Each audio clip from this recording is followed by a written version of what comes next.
Got a minute or two? We have a way to make it not okay. Welcome to Sinister Minutes. I'm your host, writer and storyteller, Kurt Homer.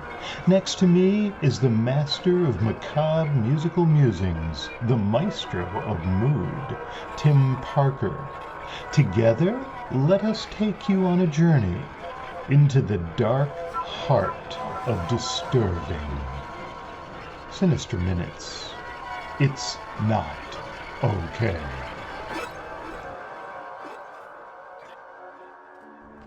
Sinister Minutes features tales that include disturbing content. That's intentional, because like the podcast itself, the creators here at Sinister Minutes are really not okay. Content featured on this podcast may include descriptions of abuse, addiction, alcohol, blood, bodily fluids, bondage, bones, bullying, burning, cancer, cannibalism, cheating, clowns, coma, confinement, control, cults, death, decapitation, depression, diets, divorce, domestic abuse, drowning, drugs, dying, eating disorders, epidemics, experimentation, family conflict, fear, fighting, fire, gaslighting, ghosts, gore, guns, harassment, hate crimes, hazing, homelessness, homicide, hospitalization, hostage situations, hostile work environments, illness, incarceration, infidelity, injury, institutionalization, kidnapping, manipulation, medical procedures, memory problems, mental health issues, military service, misogyny, murder, mutilation, needles, nightmares, nudity, pain, panic attacks, paralysis, physical abuse, pornography, physical assault, police brutality, poverty, profanity, religion, robbery, scars, screaming, self-harm, smoking, snakes, spiders, stabbing, stalking, starvation, substance abuse, suicide, terrorism, threats, torture, victim blaming, violence, war, weapons, weather, and maybe, just maybe, witches.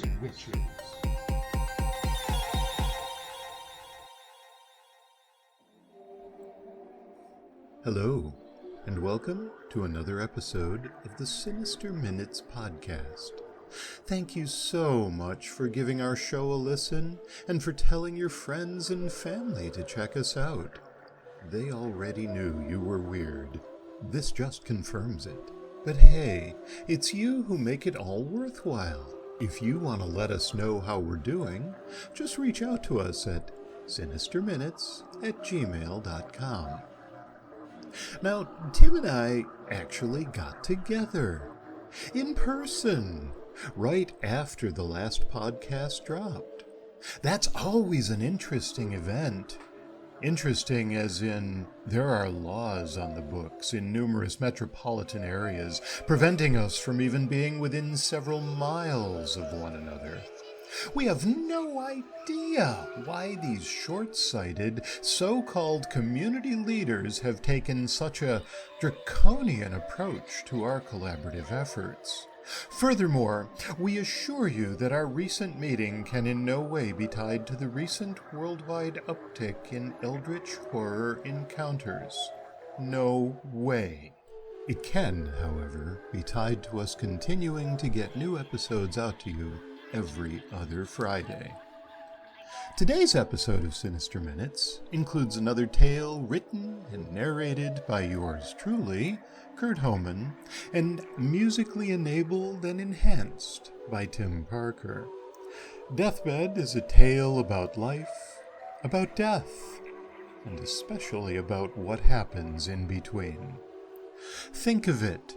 If a machine was the only thing keeping you alive, would you trust Tim and me not to unplug it?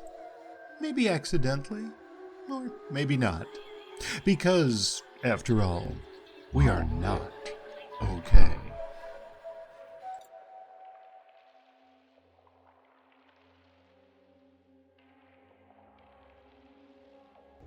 I'm not gonna let you pull that plug. My fists clench so tightly that my whole body shakes. Annie's still in there. Dr. Banja stands just beyond my reach. His face is a mask, intended to convey sympathy while giving no ground whatsoever. Your wife's higher brain functions have shut down, he says after a long pause. There is no hope for recovery. You don't understand what I think I do. The doctor steps closer now, placing one hand on my shoulder. It is not easy saying goodbye, but you need to think about her. I fall back, knocking away his hand. I am thinking about her, okay? Do you think this is all about me? Do you think I'm happy to see her like this? Please, Mr. Minaj, Dr. Banja shakes his head. All I ask is that you give this some more thought. He turns away, then back to face me. I'll send someone over to work with you. He walks away, leaving me with the clinging smells of antiseptic and infection. I've given the whole matter plenty of thought. I doubt I've given much thought to anything else in the past 2 months. Since that day I got home and found her, stretched out on the kitchen floor. The pool of blood beneath her head was the only indication that she had not decided to inexplicably nap there. Sudden cardiac arrest, traumatic brain injury, cerebral hypoxia, meaningless words spoken over and over so many times. Nobody understands. Nobody even tries. I have to give her the chance. She'd do the same for me. Jeff! I turn at the sound of my name, take half a step back when I see who it is. Bill, it's been a while. I guess it has. He moves closer and lays an arm across my shoulders. I cringe at the contact, wondering why everybody has a need to touch me today. How's my favorite brother doing tonight? He asks. I keep my mouth shut. My mind is harder to control. Favorite brother? I'm his only brother. And how does the dumb shit think I'm doing? It's time, Jeffy. It really is. You need to let her go. I jerk free. What, you think I'm 10 years old again? You get to show up and tell me how things are? I'm not holding anybody back from anything. I turn my back to him and set my hand down on the side of her head. A patch there the size of a playing card, once shaved clean, is beginning to grow hair. The stubble scratches at my skin, and I relish the sensation. I'm the only one trying to help her. How? By keeping her alive? He steps into my view, pointing towards the massive tubes that cover her unmoving form. You call this living? I focus on Annie. I stroke her hair, her cheek. Bill's still talking at me, but his voice blends into the background, along with the beeps and hums of medical machinery. I close my eyes and shift. On my first shift, I stumbled around, lost in a thick gray fog that revealed nothing but the occasional fleeting shadow. I wandered for what felt like days, dragged myself forward, not knowing where I was or how I'd gotten there. And then I felt it, the barest sense of her presence. Annie's always been good at pushing me out of my comfort zone. When we were dating, she convinced me to try snowboarding. Right after we got married, it was ballroom dancing. Later, She got into lucid dreaming, astral travel, all that new age stuff. She pushed me to try meditation with her, telling me how much it helped her to put things in perspective and work out all sorts of problems. Like all the other things I ever let her talk me into, I never managed to get out of my own way. But something must have stuck, because after a few days of slipping into that fog, looking for that place, I figured it out. Now, more often than not, I'm able to shift straight to her. The mist, always present upon my arrival, lifts to reveal a bucolic scene. Bright sunshine cascades across a springtime meadow, and the perfume of 1,000 flowers fills my nostrils. She twirls through the tall grass, her feet light on the earth.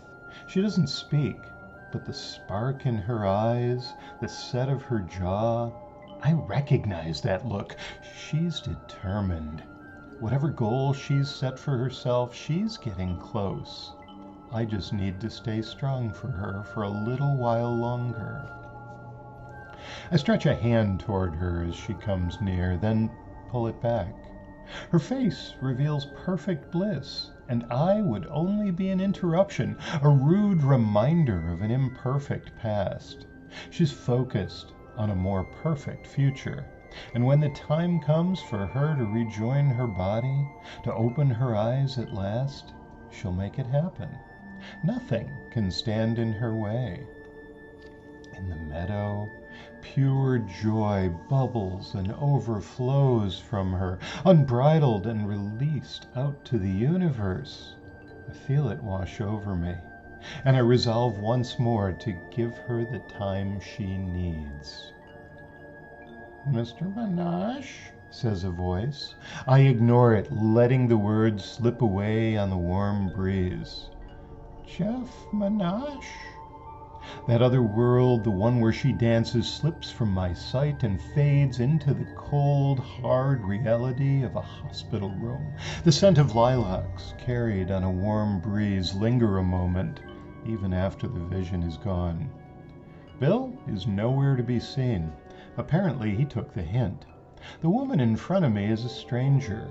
Shoulder-length blonde hair accents a dark gray suit tailored to a trim 40-something figure. "Yeah?" My voice sounds more weary than irritated. "Yeah, that's me. What can I do?" "Mr. Minash, my name is Chandra Evans." She hands me a business card. She must be the social worker that Dr. Banja mentioned. More bullshit. On the card, her name appears below the title Lazarus Sanitarium. I look up. I didn't know sanitariums still existed. The woman, Chandra, wears a grim smile. "I represent a group of people who've taken an interest in your situation." She extends a hand. "We're on your side." "What side is that?" I jam the business card and my hand deep into my pocket. "The right side," she replies as her arm drops slowly. "The side of life." I take a deep breath. Lazarus. Life. She's some kind of Bible thumper. What exactly are you selling?" She shakes her head.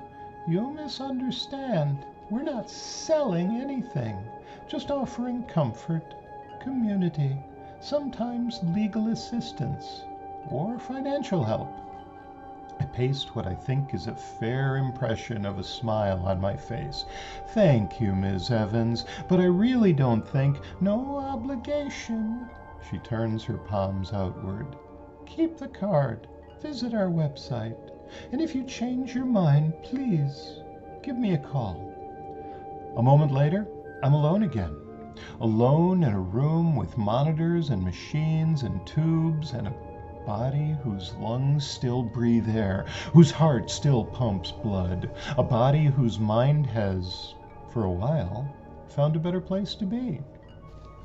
That evening, I sit at my kitchen table, staring at a pile of unopened mail as I pick cold ravioli out of a can with my fingers. The letter on top, like so many of the others, is from the hospital. I flip it aside. I stopped opening them a couple weeks ago. The invoiced amounts grew more and more ridiculous, like nothing I could ever even hope to pay, even if I do someday land a job again.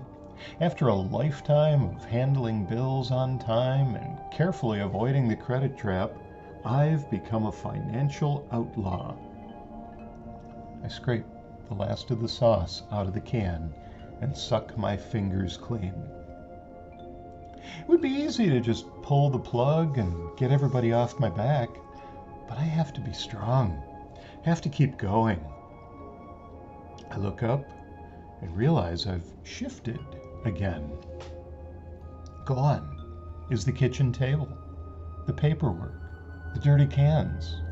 I'm sitting on a tree stump looking out across the pasture, watching her dance. She whirls, ever graceful, never losing her balance. It's not unlike watching her years ago, easily swirling in ballroom practice, in stark contrast to my own feet that were never willing to follow memorized patterns.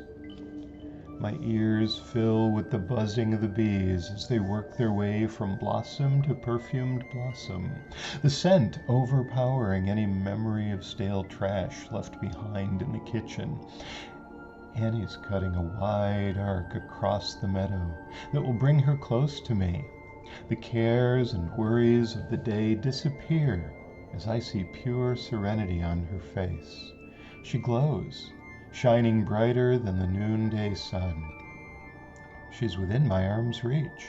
I hold back, fearful my touch will break the spell. The light she radiates is pure joy, and I close my eyes, my senses overwhelmed. When I feel the touch on my cheek, my eyes fly open, and I see her hand on my face, smell her fresh-washed skin, hear a chime. It yanks me back to dirty dishes and ripening trash. I cry out, but it's too late. My body shakes from the sudden transition, and I stumble to the front door. I throw it open. What? Mr. Minash, I'm very sorry to bother you, but I thought... Her words trail away, and I know my ire is obvious. It's Chandra, the woman from the hospital. You followed me? To my house? I turn my back on her, shaking my head. Mr. Minash, please, hear me out. I know what you're going through. You do not! I grip the knob, steadying myself as I prepare to slam the door in her face. You have no goddamn idea what I'm going through. Now just leave me. You see her dancing. Her words come out in a rush. What? I hesitate, my hand still gripping the door. She's happy, so happy you can't bring yourself to touch her. I stumble inside, leaving the door ajar. There's a click when she closes it. Her foot falls soft on the carpet behind me. I've been to that place too. Her voice, no more than a whisper, is so close that I imagine I feel her breath as she speaks. I keep my back turned, no longer out of anger, but to hide my tears. Where you are now, she says, I was there not so long ago. Nick, he was my husband. The coma, it lasted for 6 weeks. I wipe my eyes, then drag my fingertips down over my cheeks. Mr. Minash, Jeff. Call me Jeff. There's no more room for formalities. No need to put up artificial walls anymore. We only just met, but I know we've already shared a great deal. Still, I can't bring myself to meet her gaze. It was hell. She continues to talk to my back. Those 6 weeks felt like 6 years. I didn't find him right away. Had no idea he could be found. And then, near the end, so near the end, I turn, finally looking at her. This person bears little resemblance to the smart businesswoman in the tailored suit I met that afternoon, now in jeans, makeup gone, eyes bulging with tears. Her face is not so different from the one I see in the mirror, a face filled with pain and fatigue. How did you know? My voice sounds high and weak in my ears. What? How did you know I'd seen her there in the meadow? She reaches into her purse for a tissue, then wipes her nose. For me, it was a beach. Nick loved the ocean, loved walking in the sand, seeing him there, so happy again. But how did you know I had seen my Annie? Your eyes, they gave it away. You found her so much faster than I did. Maybe if I'd, at any other time in my life, I might have extended an arm, touched her shoulder, offered comfort. Now I just stand there, arms by my sides. We do what we can, falls from my lips. What the hell did that even mean? Maybe you do, she blinks hard. I gave up too soon, let them shut everything off, and now?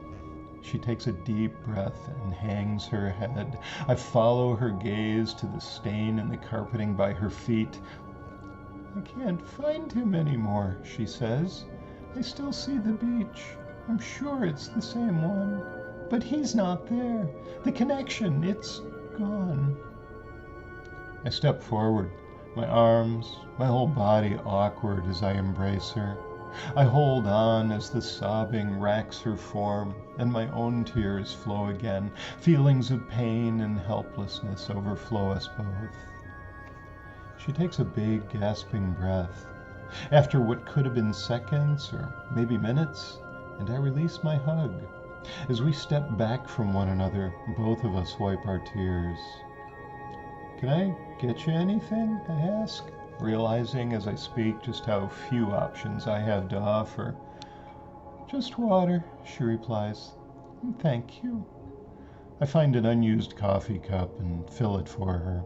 She takes a big swallow, then sets it down on the table next to the empty can that holds the dregs of my dinner. There's no reason to go through what I did. What do you mean? Lazarus.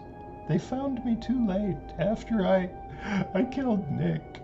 You didn't kill him. Yes, I did. He was there. He was alive and right on the brink of, well, something. What do you mean? I narrow my gaze. If I'd held out a little longer, kept him hooked up, when he came out of it, he'd have brought it with him.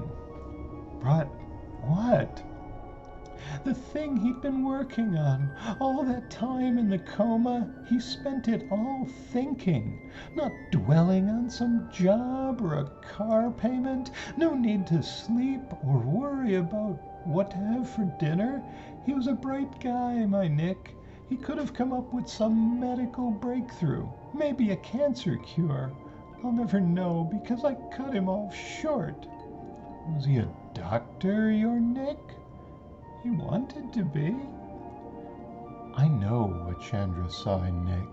She's describing the look I see on my Annie's face, the determination, the sense of near accomplishment. Nick, Annie, two people whose paths never crossed, but they have something in common. The goals they were both striving toward. My phone rings. I look down, see the number. It's not the first time I've answered this call, but it may be the last. The voice on the other end changes, but the words are almost identical every time. What differs this time is my response. After I hang up, I announce, I have to go. What's going on? Chandra sounds nervous. I shake my head. I've been so blind. Moving quickly, I grab my keys, touch her elbow, guide her to the door. Go, now! She turns to me as we step outside. Jeff? I have to run. I can't form more words than that, can't even bring myself to look at her. Oh God, she knows where I'm headed, the only place I would go in such a hurry. Did Annie? I don't know if she finishes her sentence as I dash down the driveway. Twilight has brought with it a cooler temperature, and the only sound on the street is the buzzing of crickets. I fumble my keys, finally unlock the door, and get behind the wheel. On the highway, I lower the windows. I need the night air to whip against my face, sharp and cold. I've held her back, kept her from progressing. Her brilliant mind is locked in a body that no longer functions. It yearns for freedom. Not even the wind can dry the tears that pour from my eyes, flow down my cheeks. I squeeze my eyes closed once, twice, 3 times, and I can see again. I'm almost there. Brilliant flash blinds me. Crunching metal assaults my ears. The stench of gasoline fills my nostrils. Then, nothing. Consciousness. It brings feelings of warmth and comfort, and I open my eyes. The scent of lilacs fills my nostrils, and I smile at the puffy clouds floating across the blue sky above me. A perfect day. I sit up. I'm a bit dizzy, but then that feeling passes, and an overpowering sense of peace comes over me. I'm on a grass-covered hillside. Music fills my ears as if from some distant flute, and my feet begin to move of their own accord. The tall grass brushes and tickles against my bare legs as I begin to leap and whirl amongst the stones. Whatever this place is, it's nothing short of paradise. A happy memory fills my soul of watching someone else dance in another magical place, of wanting to be there. I laugh, filled with the knowledge that I've found the magic, and as I look down the slope, I see someone there, a short distance below me, observing me. The figure steps closer, and I can see her clearly now. "Annie!" I cry out, but no sound crosses my lips. She smiles, steps closer, reaches out her hand. And without warning, the sun disappears and the world plunges into blackness. A bitter, cold wind forces me to crouch down and curl into a ball for warmth. I remember coming to visit Annie in a meadow, while her body clung to the very edge of life. Now I'm here, and she's where? The guilt slams into me, and I cry out at my own stupidity. I let her linger, made her suffer. I sob for hours, alone and cold in the black nothingness that surrounds me. I recall the accident. Am I dead? Trapped forever in a hell of my own creation? An eternity of self-loathing and doubt? The sun reappears. In the brilliant light, the beauty of the hillside is unchanged. The bitter frost of night has done no damage. I rise to my feet, and the sun's warmth chases the chill from my bones. I am at peace, joyous. Guilt, fears, all fade to nothingness in the warm sunshine. So I dance again. I look around, hoping to catch another glimpse of her. A figure stands downslope, and I dance closer. This time, surely I will be reunited with my Annie. It's not her. Still, someone I know. I smile and wave in recognition. She waves back. And then the darkness, and with it the pain, descends again. The pendulum swings. The hillside fills me with joy, makes my heart sing, and my feet dance. This is to be my reward, once my body is allowed to die. I know now what Annie had been striving toward for so many weeks. I cannot yet follow her. The pendulum swings back, and cold black nothingness coils around me. It locks me deep in its dungeon, crushes me down, torments my soul. Each glimpse of sunshine, of what could be, only heightens the punishment. Back in that other world, the one I have left behind, my body strains against the machines of torture, the ones which ensure my lungs still breathe air, my heart still pumps blood. "Every so often," says Bill, "I think I see a reaction on Jeffy's face, a twitch of his mouth, sometimes his eye. I tell myself it's a grin, but I don't know. I just hope he's in a good place." Chandra smiles. "Trust me, your brother's in a wonderful place, his own personal paradise, and because of your willingness to entrust his care to Lazarus, he'll be able to stay there for many, many years."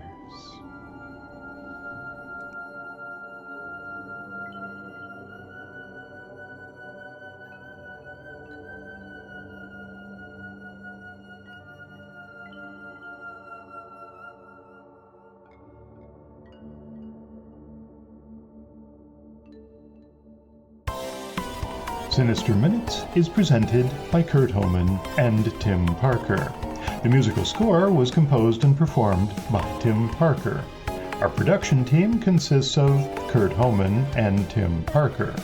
On behalf of everyone here at the Sinister Minutes podcast, namely Kurt Homan and Tim Parker, we thank you for listening, for joining us as we explore all the ways in which we are not okay. This audio program is copyright 2024 by Kurt Homan and Tim Parker under a Creative Commons Attribution, Non-Commercial, No Derivatives license.